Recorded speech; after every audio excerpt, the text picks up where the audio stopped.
Thanks for listening to Lighthouse Baptist Church podcast. Lighthouse Baptist Church is an independent, fundamental Baptist church located in Pleasanton, California. This message was preached live in one of our regular church services. If you find this message a help, please feel free to subscribe. You can find out more about us at our website, lbceastbay.com. Now to the message. Make sure your Bible is still open right now to 2 Timothy chapter 4. Again, looking at several passages tonight to catch the message, to catch what God has for us. Looking at a crown of righteousness. In fact, let's look at those verses again one more time, 2 Timothy chapter 4, just to get the running start on the message tonight. There in verse number 6, the Apostle Paul is ready to be delivered. He's ready to die. He's ready to be beheaded. He's at the end of his life. And there it says in 2 Timothy chapter 4, verse number 6, "For I am now ready to be offered." By the way, that'd be a wonderful thing to be ready to die. I trust that you're living your life so that you can have that same spirit, that same heart. We're not really excited. Somebody says, "Well, are you ready to go to heaven?" And he says, "Yeah." He says, "But I'm not looking for the next bus." So we're not saying that regard, but the idea is that when God says it's time, we will be ready. We will not be filled with regrets. We will not hang our head. We won't have to plead, but we will be ready. And that's what the Apostle Paul says here. He says, "For I am ready to be offered." It's at the end of his life. His beheading is soon coming. And so he says, "I am ready to be offered, and the time of my departure is at hand." I like that expression also. He says, instead of being dead, instead of having my head removed, he says, "I'm departing. I'm heading home. I'm headed to the Lord. I'm headed to the place that's prepared for me. I'm headed to the place where I'm going to spend eternity. I'm heading to the place that I've been living for and sending things ahead for." You and I, if we can just catch on that tonight, what a wonderful thought that would be. What a wonderful life would be that we could say, if the doctor says it's cancer, or the doctor says we don't have long, or we don't have any warning, we are ready to depart. We need to be living every moment ready to depart. That's why we keep short accounts of sin with God. We do not want sin between us and Him. We want to have that settled. We want to keep that relationship right. And so we find Him ready to go. So looking back at our text, it says, "For I am now ready to be offered, and the time of my departure is at hand." He had a clue his time was about over. We do not have that clue. It says, "I have fought a good fight. I have finished my course. I have kept the faith. Henceforth," he says, "because of that, there is laid up for me a crown of righteousness, which the Lord, the righteous judge, shall give me at that day, and not to be only, but unto all them also that love His appearing." It's an amazing thing that God gives us and will give us crowns. That God will reward us for doing right. That God will reward us for doing what He commands. That God would reward us for just doing what we ought to do. Parents, we could take a lesson from that. You train your children what they're supposed to do, how they're supposed to do it, and you can reward them for doing just what they should do, even without pay and without recommendation. But he says, but God's going to give us these crowns, these rewards, prizes, if you will, for just doing right. He said He's got a crown of righteousness laid up for Him, but the Bible tells us that we also have access to those same crowns. How many believe in the crowns tonight? I trust that you do. You can't say, "Well, I don't think there's really any real crowns. I don't think there's anything we're going to have." No, the Bible makes it clear that we can earn, we can receive these crowns as reward. And we're looking at one of the 5 crowns tonight, this crown of righteousness. It can be yours, it can be mine. So as we look at it, we have to understand a little bit about it and how that's going to happen and how we can have that same crown of righteousness and what that means. Just by foundation, the only righteousness we have, real righteousness, is Christ. I know the Bible tells us to live righteous, but that's just what we can do in our flesh. We cannot be completely righteous, but the righteousness we have is His. In 2 Corinthians 5:21, it says, "For He hath made Him," that is Jesus Christ, "to be sin for us, who knew no sin, that we might be made the righteousness of God in Him." God sees our righteousness because of Christ's righteousness. So when we're talking about the crown of righteousness, we have to realize even though we're living a certain way, we're trying to live our life to please Him and live toward getting that crown of righteousness, still it's all the righteousness of Jesus Christ. Imparted to us, working in us, working out through us. And so it's going to be all of Christ. So it is with all our rewards. All our rewards are because of Jesus Christ. It's nothing we do of the flesh, it's nothing we can generate, but it's all of Him. So tonight we're looking about one of those crowns, the crown of righteousness. Again, I'm just amazed as more I thought about it and prayed about the fact that God would give us crowns. Very quickly, notice just some simple things tonight, several passages, but my prayer is we would get a hold of this thing, recognize and desire to also have and win and have reserved for us a crown of righteousness. First of all, I want you to notice the motive for winning the crown. The motive for winning the crown. Why in the world would we want to win the crown? What is the desire for us to win that crown? Well, we read it in Revelation 4. If you want to flip back over there, I'll read it for you in verse number 10. The 24 elders, these are the elders that are in heaven, they're underneath the throne, fall down before Him that sat on the throne and worship Him that liveth forever and ever, and cast their crowns before the throne, saying, Thou art worthy, Lord, to receive glory and honor and power, for Thou hast created all things, and for Thy pleasure they are and were created. So the motive for us winning the crown, if it's real, if it's right, if it's not all generated of the flesh, is for His worthiness. His worthiness. And as soon as we get our mind and heart set on the fact that any crowns, any reward I may win that God has promised, it's all because of Him and all for Him as well. Now, if the motive was me, and sometimes the motive, I'm afraid we get to the place, the motive for winning crowns and prizes is us. But if the motive is me, I'm liable to say, I can do without the crown. Yes, we all get lazy. We all say, I'm just not sure I want to put out the effort. I'm not sure I want to put out the sacrifice. I'm not sure I want to do those things to gain that crown. And if it's for me, I'll just as soon pass. I'll just soon coast. I'll just soon kind of just let things happen. Just think I'll just give up and it's no big deal. But ladies and gentlemen, when the prize is for Him, when that's what we're living for the crown, that's when we're desiring the crown, when we're focused on getting the crown, even as so they could cast it at the feet of Jesus, saying He is worthy, it makes all the difference in the world. So we got to understand the prize that God gives us, the crown that God promises us that we can earn, is all for His worthiness. So tonight our goal ought to be, I want to win the prize, to give it to the one that I love. If I could take just a little picture, I'm not sure they do this anymore, but back in olden days, when I was a teenager, and I was taking another teenager, slightly older than myself.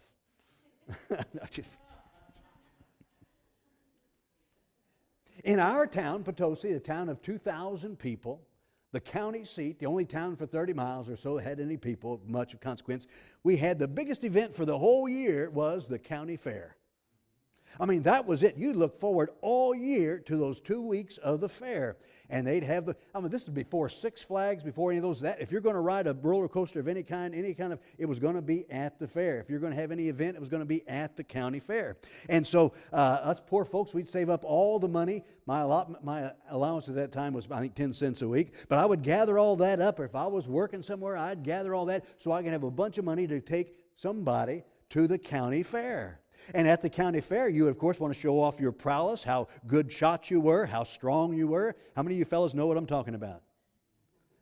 You're afraid to raise your hand, all right? And so you would go trying to win prizes. So you would practice all the time to win the prize, not because you wanted that little stupid doll, but you wanted to give it to the one that you were in love with, the one you were trying to impress, the one you wanted to prove your affection for. So it is, the crown, the same idea. Our motive for winning the crown ought to be because of the worthiness of Jesus Christ. So I can give it to Him. So you went there at the county fair, you won the prize, not so you could keep it, you won the prize so that you could give it to somebody you love. So for you and I, our goal, our mission, our motive ought to be that I want to win the crown, I want to win the prize, so I can give it to the one that's worthy, so that I can give it to the one that I love, so I can give it to the one that I have a desire to know and to walk with. And that's what we find here, the motive for winning the crown. Again, let me read it for you. The 24 elders fall down before Him that sat on the throne and worship Him that liveth forever and ever, and cast their crowns before the throne. They were casting the crowns that they won to Him, saying, Thou art worthy, O Lord, to receive glory, honor, and power, for Thou hast created all things, and for Thy pleasure they are and were created. So we find the motive for winning the crown. This crown of righteousness the Apostle Paul had. Number one, we see in this passage, it's for him to receive glory.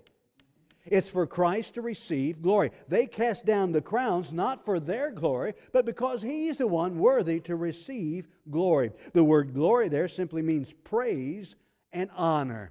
Praise and honor. So he said, in verse 11, Thou art worthy, O Lord, to receive glory. He's one that's worthy to receive praise. I am not worthy to receive praise. I'm an old sinner saved by grace, and at my best days I'm still just a sinner saved by grace. But He is worthy to receive praise and honor. So when we think about winning this crown, the motive is for Him to receive glory. So as I work and as I labor, and if God would reward me with the crown, it's theirs that He can receive the glory for it. In Revelation 5:8, it says, And when He had taken the book, the 4 beasts and 24 elders fell down before the Lamb, having every one of them harps and golden vials full of odors, which are the prayers of the saints. And they sang a new song, saying, Thou art worthy to take the book, to open the seals thereof, for Thou wast slain, and hast redeemed us to God by Thy blood out of every kindred, tongue, and people and nation. He's the one that's worthy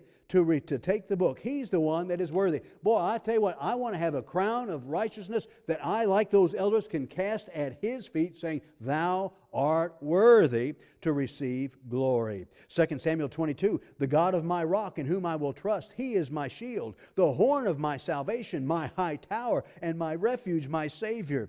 Thou savest me from violence. I will call on the Lord, who is worthy to be praised. So shall I be saved from my enemies. He's the one worthy to be praised. So when we think about the crown, the winning crown, Apostle Paul said there's a crown of righteousness waiting for me. But the motive for us to win it is for Him to receive glory. Now, you say, well, where is He going to receive glory? I want Him to receive glory from the world.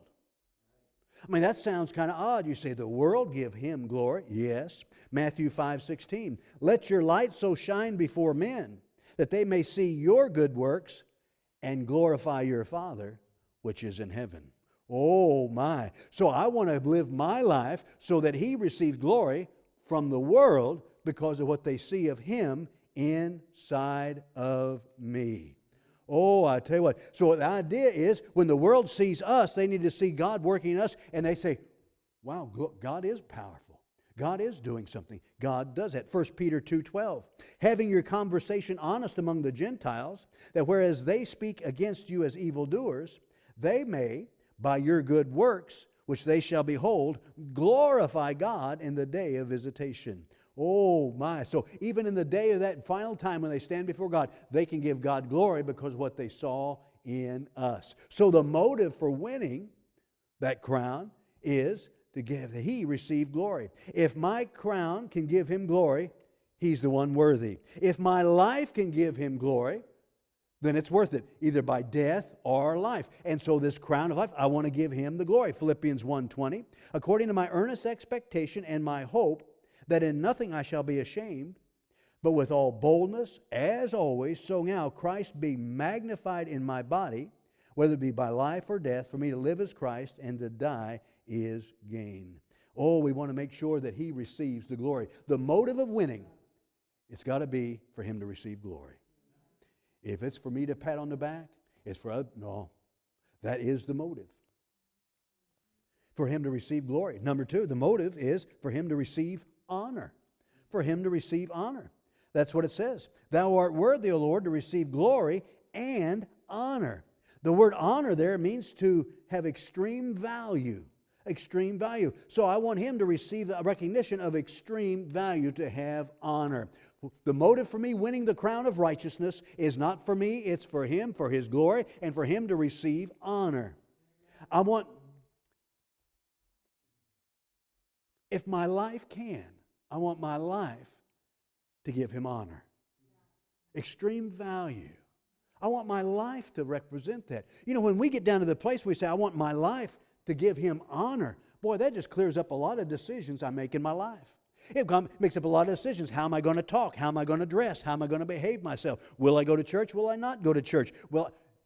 If my life is there, to Him to receive honor. If my labor, my works can give Him honor, that's what I want to do. If my death can give Him honor, that's what I want to do. Just as the 3 Hebrew children, as they were getting ready to be thrown in the fire.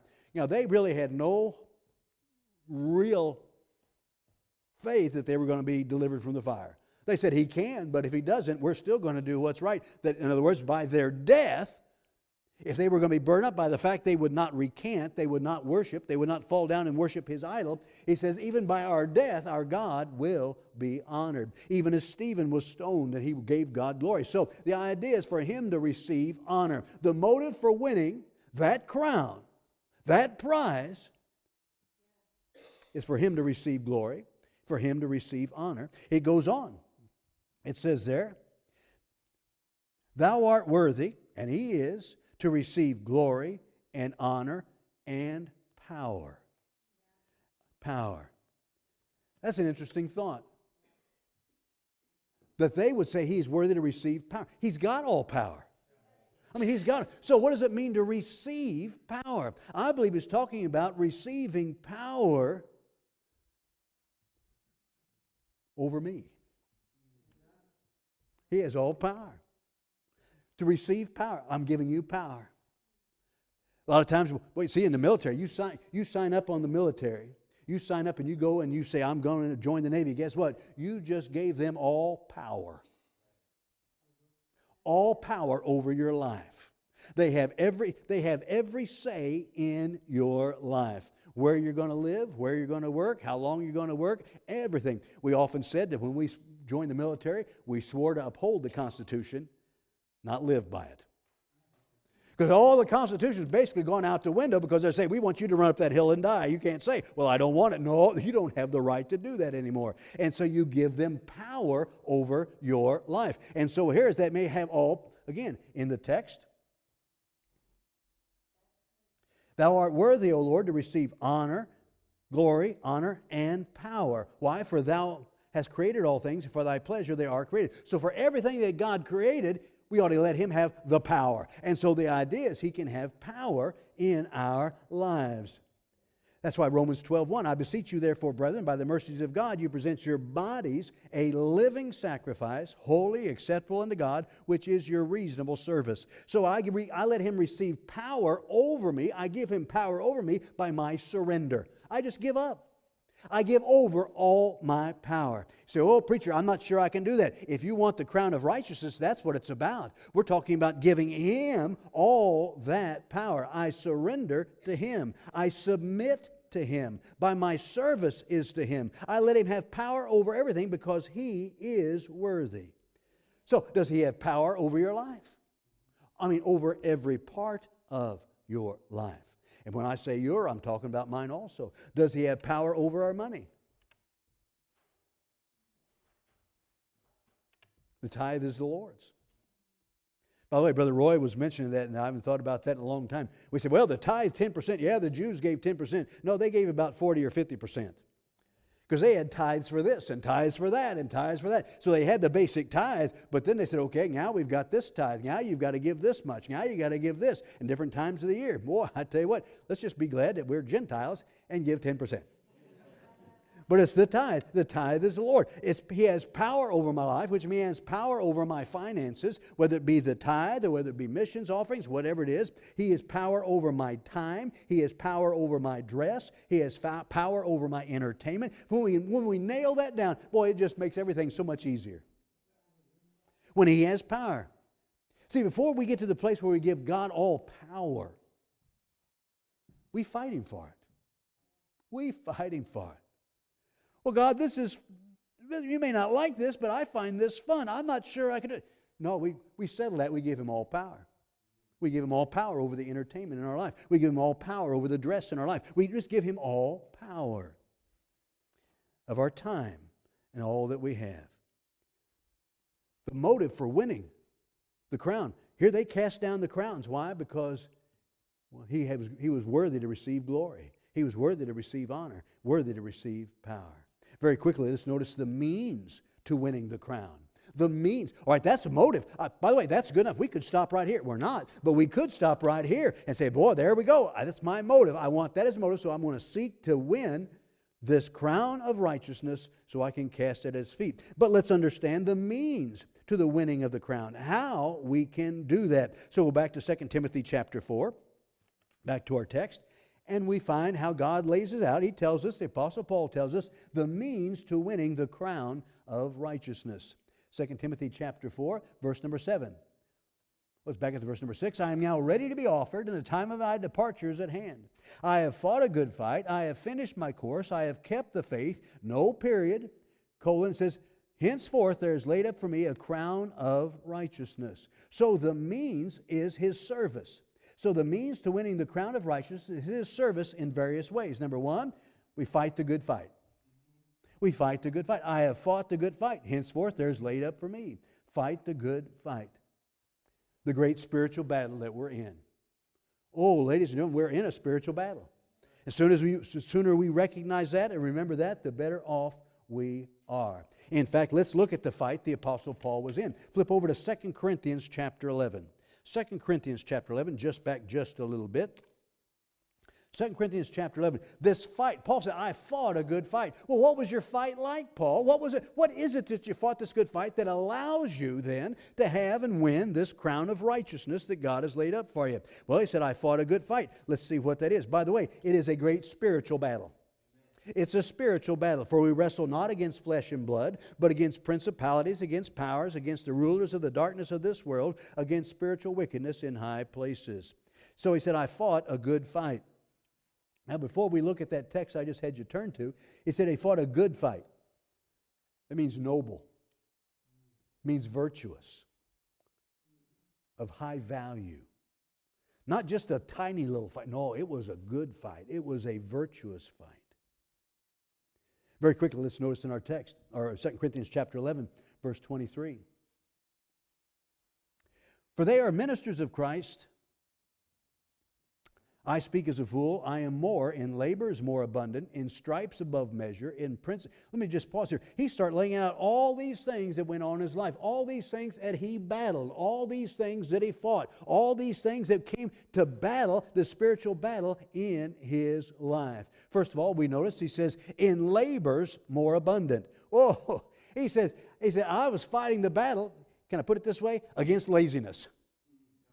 He said, boy, I'm fighting this battle. He says, against labors more abundant. We fight laziness. We fight complacency. I know that in my life, in my heart, if I'm not careful, I can get complacent. In my heart, in my life, I can get lazy. But if I'm reaching for that crown of righteousness and I'm fighting the good fight, this fight that he's talking about here, this battle that he's going on about here, it's a battle about laziness and complacency. Labors more abundant. Let's don't be afraid of working more than somebody else. Let's don't be afraid of overworking ourselves. You know, God wants us to rest. God will take care of it. I'm not talking about that, but how many understand sometimes we want to quit before God wants us to quit? Thank you, sir. Labors more abundant. He goes on. What is this battle that we're in? This means to win it, to fighting the good fight. In labors more abundant. In stripes above measure. Wow. He took stripes, he took beatings, he took whips above measure. In other words, he lost track. He lost track of the stripes that he had. Boy, you and I, we keep track of every little thing that happens to us for the cause of Christ. I mean, boy, if I had to give up a day of vacation, I'm keeping track of that. If I lose this, he says, no, he said, I can't even count them. He said, above measure. There's no way I can remember them. There's no way I can think about them. So stripes above measure. By the way, those stripes were unjust, undeserved, and they were physical. Boy, they were unjust. There was no reason for the Apostle Paul to be beaten.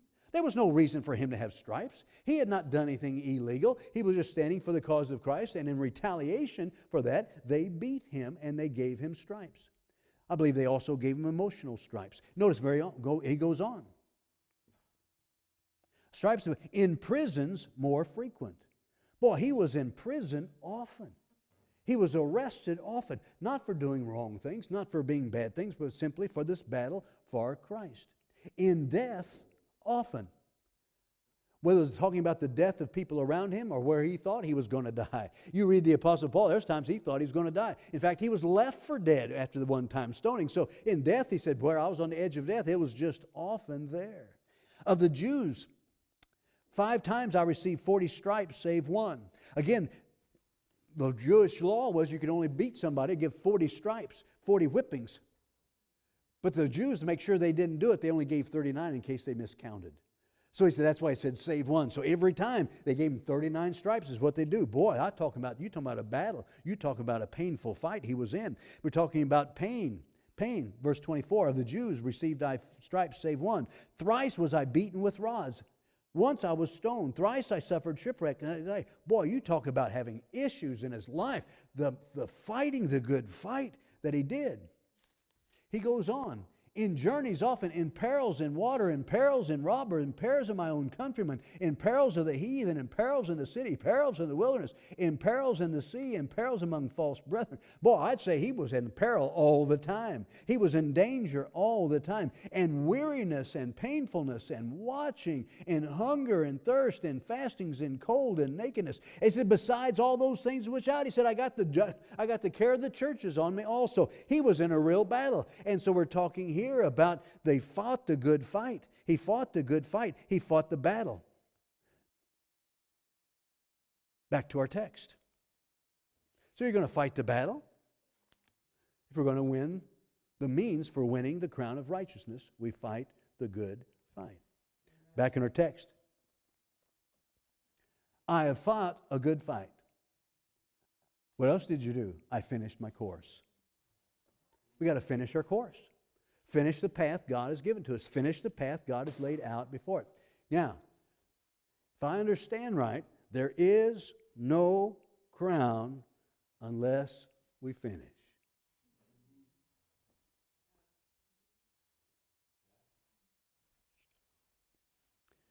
First Corinthians 9:24. Know ye not that they which run in a race run all, but one receiveth the prize. By the way, I'm glad we can all win the crown of righteousness. That's not what he's saying. It's just only one out there. No. But the idea is we all run. Many people run, but only one or only some receive the prize. So run that you may obtain. And everyone that striveth for the mastery is temperate in all things. They do it to obtain a corruptible crown, but we an incorruptible. I therefore run, not as uncertainty, so fight I, but not as one that beateth the air, but I keep my body and bring it under subjection, that lest by any means, when I preach to others, I myself may be a castaway. Oh, if we don't finish the race, you can't win the crown. You cannot win the crown. Hello. We got to finish. Now, here's a deep theological thought. You got to start to finish. There's a lot of people who aren't going to finish because they're not started. They're just sitting there. They're not starting the race. They're still in the blocks. They're still in the starting blocks. The gun has gone off and they just sat there. They're just sitting in that place. We must finish. We must start if we're going to finish. If I'm going to finish, it means I can't stop in my pursuit. If I'm going to finish, I have to keep going. I better not pause very long. I must not quit my course. The means is fighting the good fight.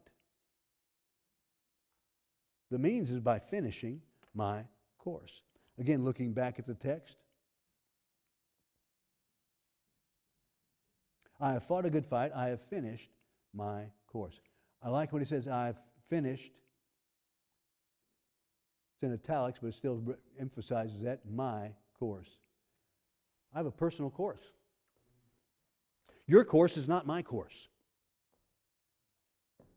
I look around sometimes, I'm awful glad.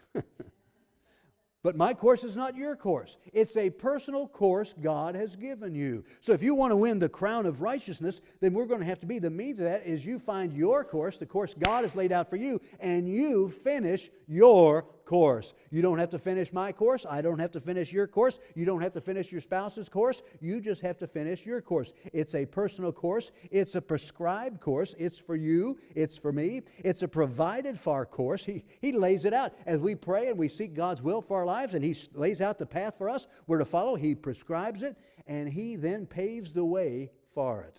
Are you listening to me? He paves the way. He goes before us. I'm glad I don't have to strike out on something that God doesn't know. I wonder what He's going to do about that. No, He has paved the way.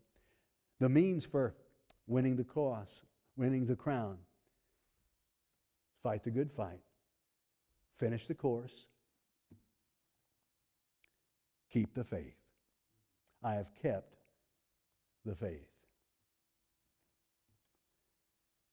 Say, preacher, what does that mean? It means you got to possess it. You got to know it. Keep the faith. I hear people sometimes say, well, I'm just keeping the faith, but they have no idea what the faith is. They don't know much about the Bible, know much about God, but they're keeping it. No, we have to possess it. We must know it. To keep the faith means we must possess it. To keep the faith means we must guard it. To guard it. Keeping there talks about guarding it and protecting it. Guard it from what? Guard it from attacks and by being stolen by the lost. Keep it, guard it from attacks and being stolen by the lost. You know the world is trying to steal our faith. Trying to steal our faith. The faith, not just the believing in God, but the believing of what God has teaching us. Boy, and it's crept into the churches.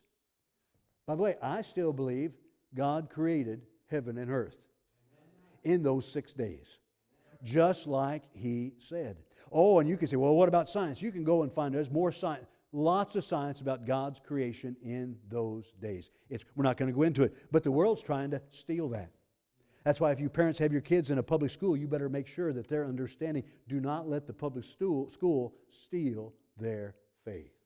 Guard that faith. No, God made heaven and earth. They weren't evolved. God created them. The fact that there's a hell or not, homosexuality, all the family status, all those things that go on, just the danger. It's under attack to be stolen. Our faith, we must guard it. Keep the faith means you must possess it. You must know it. You must guard it from attack and being stolen by the lost. We must guard it from being diluted and watered down.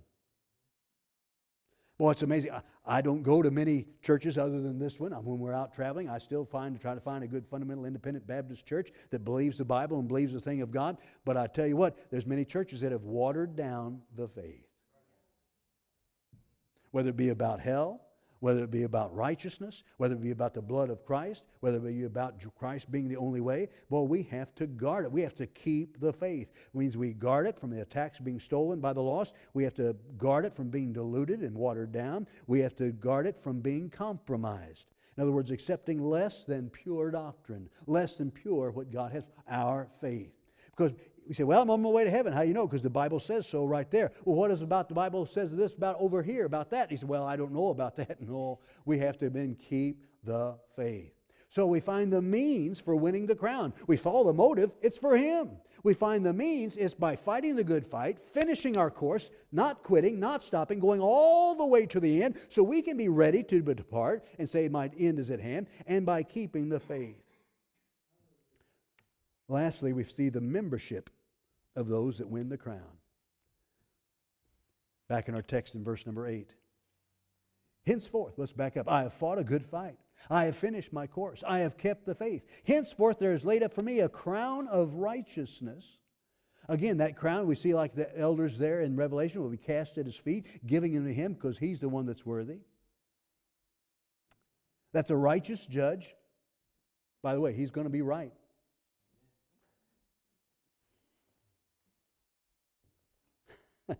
Did you ever go to court and get ripped off?